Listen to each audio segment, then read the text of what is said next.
Nasakuha ng CCTV ang pagtama ng multipurpose vehicle sa kasalubong na 10-wheel truck sa National Highway ng Barangay Damortis, Rosario, La Union.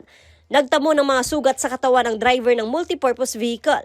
Ligtas naman ang driver ng truck. Ang adventure is going north direction.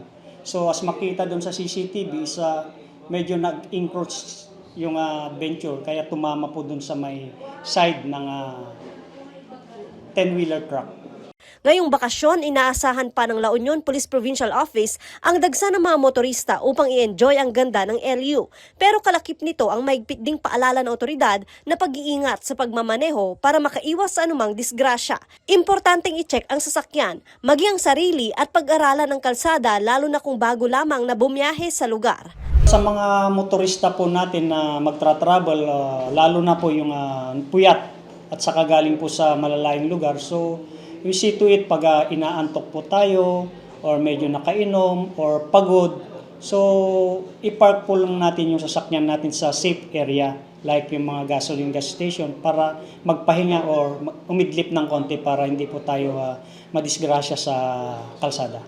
Joan Punsoy, Balitang, Solid North.